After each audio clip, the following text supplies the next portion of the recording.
always start with the man in the mirror. Van Dijk said rushed was the word. Yeah, possibly so. But when you're a centre-half and you're a big player, and last year was on about who's going to stay, and he signs the big contract, and then you're giving up loads of goals, then I'd be looking at him. I'd be looking, what are you doing? Particularly as a big leader of the team. And we're looking at moments, and I think a couple of years ago he spoke about Man United coming here and parking the bus and being critical of United. Well, they've scored 2 today. They scored 2 last year, and you're the centre-half of this team. Always start with the man in the mirror. Always start with, because he's a big leader. We talked about United's Maguire turning up today, and it was just today, and Bruno and stuff. But Van Dijk, if you're the centre-half and your team are all of a sudden giving up loads of goals, you've got new people coming to your club, you've got to have a good look at yourself and going, am I really helping these lads? Am I getting a grip of people?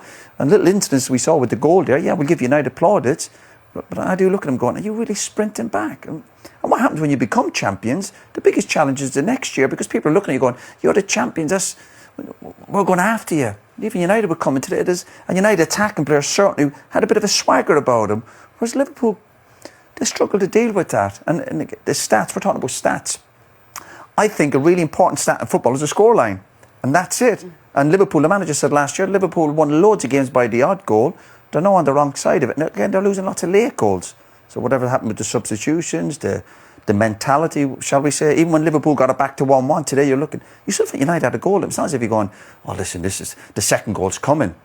And Liverpool, just before the goal, almost kind of gifted them, giving the ball away cheaply. And there are little moments that you got to have to say to, where Van Dijk's got to say to the players, lads, just calm down.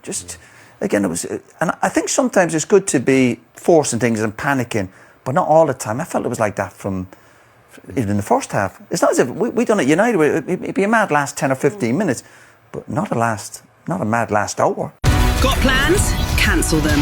Sky Sports' big weekend is here. Upgrade to Sky Sports now for only £20 extra a month.